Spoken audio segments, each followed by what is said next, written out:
السلام عليكم ورحمة الله وبركاته. الحمد لله الصلاة والسلام على أشرف المخلوقين وعلى آله وصحبه أجمعين أما بعد. വേദിയിൽ ഉപവിഷ്ടരായ ആദരണീയരായ ഉസ്താദുമാരെ, ബഹുമാന്യരായ കമ്മിറ്റി ഭാരവാഹികളെ, സ്നേഹനിധികളായ വിദ്യാർത്ഥിനികളെ,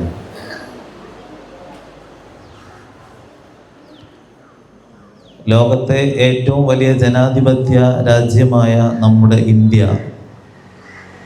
ഇന്ന് അതിൻ്റെ സ്വാതന്ത്ര്യത്തിൻ്റെ 80ാമത് സുദിനം ആഘോഷിക്കുകയാണ്.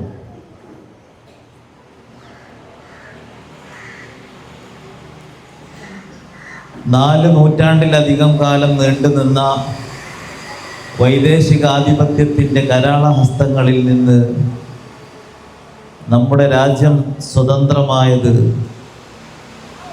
നാം ഇന്ന്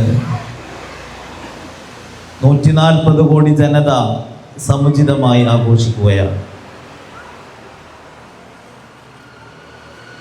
നമ്മോടൊപ്പം സ്വതന്ത്രമായ പല രാജ്യങ്ങളും ഏകാധിപത്യത്തിൻ്റെ അതുപോലെ തന്നെ അസ്ഥിരതയുടെയൊക്കെ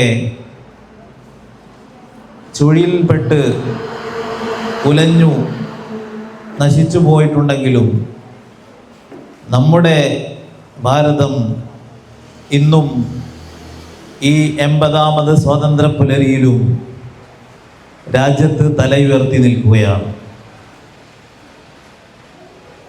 അതിനുവേണ്ടി കഷ്ടപ്പെട്ട നമ്മുടെ രാജ്യത്തിൻ്റെ സ്വാതന്ത്ര്യ സമര സേനാനികളെ നാം ഇവിടെ ബഹുമാനപൂർവം ഓർക്കുകയാണ്. പിന്നീടുള്ള 8 പതിറ്റാണ്ട് കാലം രാജ്യത്തിൻ്റെ യശസ്സിന് വേണ്ടി പ്രയത്നിച്ച രാഷ്ട്രത്തലവന്മാർ, ഭരണാധികാരികൾക്ക് കാലിടറുമ്പോൾ അവരെ തിരുത്തിയ പ്രതിപക്ഷ നേതാക്കന്മാർ, തങ്ങളുടെ പ്രതിപക്ഷത്തിൻ്റെ ദൗത്യം നിർവഹിച്ച ഓരോരുത്തരിലും നിക്ഷിപ്തമായ ദൗത്യം നിർവഹിച്ചുകൊണ്ട് നമ്മുടെ രാജ്യത്തെ ശക്തമാക്കിയ നമ്മുടെ മുൻഗാമികളെ നാം ഇവിടെ ഓർക്കുകയും അവരെ നാം സല്യൂട്ട് ചെയ്യുകയുമാണ്. ഇന്ന് നമ്മുടെ രാജ്യം ലോകത്തെ ഏറ്റവും വലിയ ജനാധിപത്യ മതേതരത്വ രാഷ്ട്രമായി അഭിമാനപൂർവം നിലനിൽക്കുമ്പോൾ നമ്മുടെ രാജ്യത്തിന് ഈ മഹത്വം ഉണ്ടാവുന്നത് നമ്മുടെ ഭരണഘടന മുഖേനയാണ്. നമുക്കെല്ലാവർക്കും അറിയാവുന്നതുപോലെ ലോകത്തെ ഏറ്റവും വലിയ എഴുതപ്പെട്ട ഭരണഘടനയാണ് നമ്മുടെ രാജ്യത്തിൻ്റേത്. അത് ആരംഭിക്കുന്നത് തന്നെ "We the people of India having solemnly resolved to constitute India into a sovereign socialist secular democratic republic and to secure to all its citizens justice, social, economic and political liberty of thought, expression, belief, faith and worship, equality of status and of opportunity, and to promote among them all fraternity, assuring the dignity of the individual and the unity and the integrity of the nation. In our Constituent Assembly, this 26th day of November 1949, do hereby adopt, enact and give to ourselves this Constitution" എന്ന് പറയുന്ന അതിൻ്റെ മനോഹരമായ ആമുഖത്തോടുകൂടെയാണ്. ഈ ഭരണഘടനയുടെ ആമുഖത്തിൽ പ്രധാനമായും ആദ്യ ഭാഗം 5 പ്രധാനപ്പെട്ട വാക്കുകളാണ് നമ്മുടെ രാജ്യത്തെ പരിചയപ്പെടുത്തിക്കൊണ്ട് പറയുന്നത്. "We the people of India having solemnly resolved to constitute India into a sovereign." India ഒരു പരമാധികാര രാജ്യമായി കെട്ടിപ്പടുക്കാൻ വേണ്ടി നാം ദൃഢപ്രതിജ്ഞ ചെയ്തുകൊണ്ട് എന്ന് പറയുമ്പോൾ പറയുന്ന സോവറിൻ, പരമാധികാരം എന്ന് പറയുന്നത് ഇന്ത്യ കോമൺവെൽത്തിലും യുണൈറ്റഡ് നേഷൻസിലുമൊക്കെ അംഗമാണെങ്കിലും ഇന്ത്യയുടെ കാര്യം നിർണയിക്കാനും തീരുമാനിക്കാനും ഇന്ത്യ പരിപൂർണമായും സ്വതന്ത്രമാണ്. അത് വൈദേശികമായ യാതൊരു ഇടപെടലുകളുടെയും വിധേയമായിട്ടല്ല തീരുമാനമെടുക്കുന്നത്, എല്ലാതരം വിദേശ ഇടപെടലുകളിൽ നിന്നും മുക്തവും സ്വതന്ത്രവുമാണ് എന്ന അർത്ഥമാണ് ആ വാക്കിലൂടെ നൽകപ്പെടുന്നത്. അതുപോലെ തന്നെ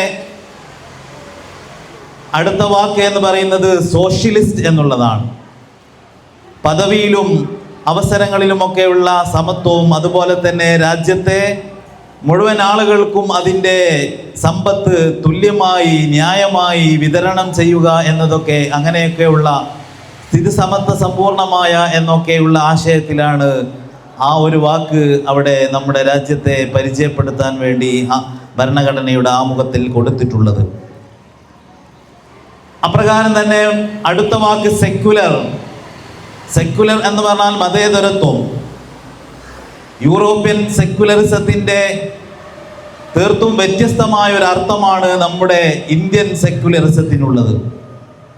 സെക്യുലർ എന്ന് പറഞ്ഞാൽ അതിനർത്ഥം the state has no official religion. ഇന്ത്യക്ക് ഔദ്യോഗികമായ ഒരു മതമില്ല എന്ന് ചുരുക്കം. ഏത് മതത്തെയും തുല്യമായി അംഗീകരിക്കപ്പെടും എന്നുമാണ് അതിൻ്റെ ഇന്ത്യൻ സാഹചര്യത്തിലുള്ള വിവക്ഷ. അടുത്ത വാക്ക് എന്ന് പറയുന്നത് ഡെമോക്രാറ്റിക്.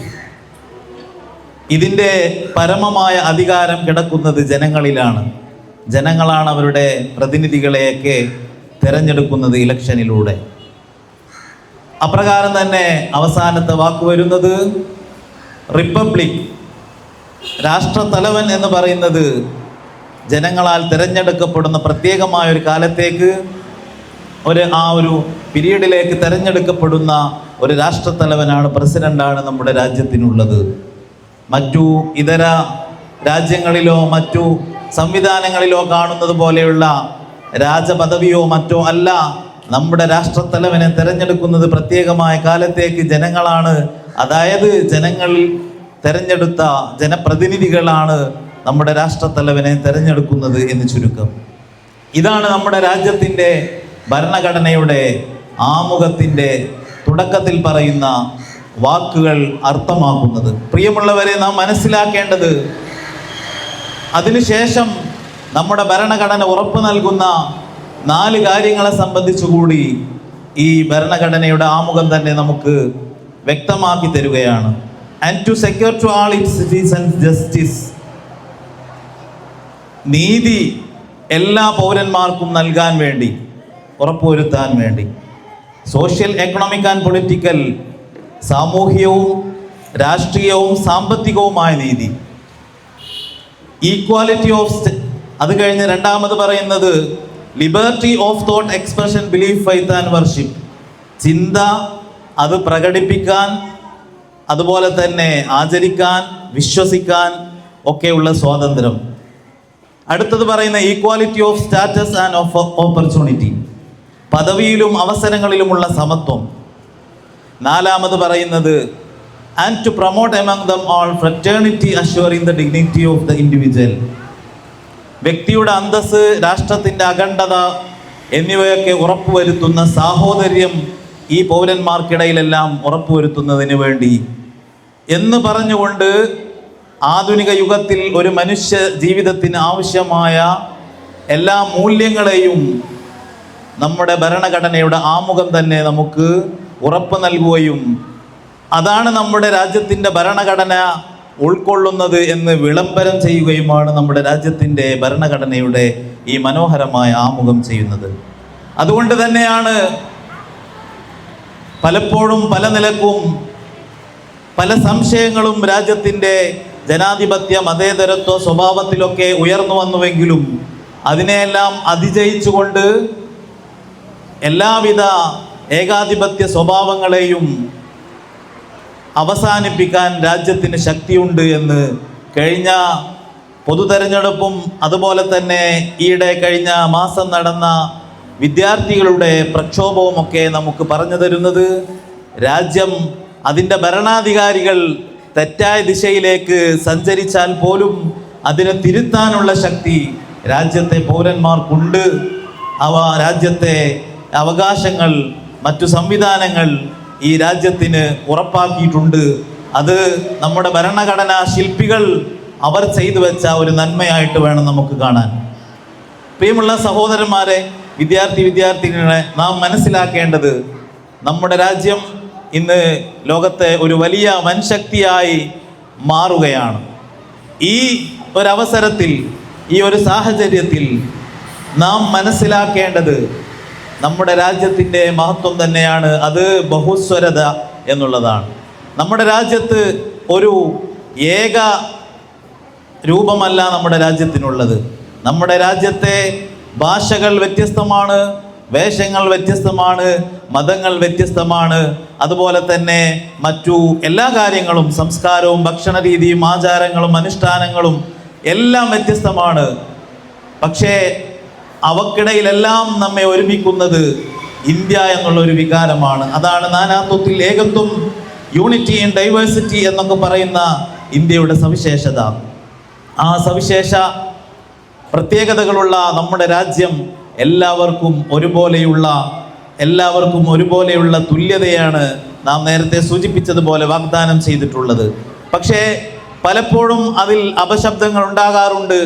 ഇപ്പോൾ ഏറ്റവും ഇന്ന് നമ്മുടെ രാജ്യത്ത് ചൂടേറി നിൽക്കുന്ന ഒരു വിവാദം എന്ന് പറയുന്നത്, രാജ്യത്തെ സ്വതന്ത്രമാക്കിയ, രാജ്യത്തിന് സ്വാതന്ത്ര്യം നൽകുന്നതിൽ നിർണായക പങ്കുവഹിച്ച, രാജ്യത്തെ ഏറ്റവും പഴക്കം ചെന്ന രാഷ്ട്രീയ പാർട്ടിയുടെ തലവൻ, അദ്ദേഹം താഴ്ന്ന ജാതിയിൽപ്പെട്ടു എന്ന ഒരൊറ്റ കാരണത്താൽ അദ്ദേഹം ഉത്തരാഖണ്ഡിൽ ഹരിദ്വാരയിൽ പ്രസംഗിച്ച ഒരു പ്രസംഗത്തിന് ശേഷം ആ സ്ഥലം ശുദ്ധികലശം നടത്തി. ജാതീയതയുടെ അവശിഷ്ടങ്ങൾ ഇന്നും നമ്മുടെ രാജ്യത്തെ ചിലരുടെയെങ്കിലും മനസ്സിൽ അവശേഷിക്കുന്നു എന്നുള്ള ആ ഒരു ദുഃഖകരമായ സംഭവം നമ്മുടെ രാജ്യം 80ാമത് സ്വാതന്ത്ര്യം ആഘോഷിക്കുന്ന ഈ വേളയിലും നമ്മെ ഏറെയധികം വേദനിപ്പിക്കുകയും അലട്ടുകയും ചെയ്യുന്ന ഒരു കാര്യമാണ്. അതുകൊണ്ട് തന്നെ നാം ശ്രദ്ധിക്കേണ്ടത് നമ്മുടെ രാജ്യത്തിൻ്റെ ഭരണഘടന, അതുപോലെ അതിൻ്റെ ആമുഖമൊക്കെ ഉയർത്തിപ്പിടിക്കുന്ന മൂല്യങ്ങളിൽ അധിഷ്ഠിതമായ രാജ്യത്തിൻ്റെ സർവ്വതോന്മുഖമായ വിജയത്തിന് വേണ്ടിയും അഭിവൃദ്ധിക്ക് വേണ്ടിയും പുരോഗതിക്ക് വേണ്ടിയും നാളേക്കുള്ള അതിൻ്റെ ഉയർച്ചയ്ക്ക് വേണ്ടിയും ലോകത്തിൻ്റെ ഗതിവിഗതികൾ നിയന്ത്രിക്കുന്ന ഏറ്റവും വലിയൊരു സൂപ്പർ പവറായി നമ്മുടെ രാജ്യം വളരുന്നതിന് വേണ്ടിയുള്ള കഠിനമായ പ്രയത്നത്തിന് വേണ്ടിയുള്ള പ്രതിജ്ഞ പുതുക്കാനാണ് നമ്മുടെ ഈ 80ാമത്തെ സ്വാതന്ത്ര്യ ദിന പുലരിയുടെ ഈ ഒരു വേളയിൽ നമുക്ക് പ്രതിജ്ഞ എടുക്കാനുള്ളത് എന്ന് പറഞ്ഞുകൊണ്ട് ഞാൻ എൻ്റെ ഈ സ്വാതന്ത്ര്യദിന പ്രഭാഷണം, ഈ സ്വാതന്ത്ര്യദിന സന്ദേശം ഇവിടെ ഉപസംഹരിക്കുകയാണ്. അസ്സലാമു അലൈക്കും വറഹ്മത്തുള്ളാഹി വബറകാതുഹു.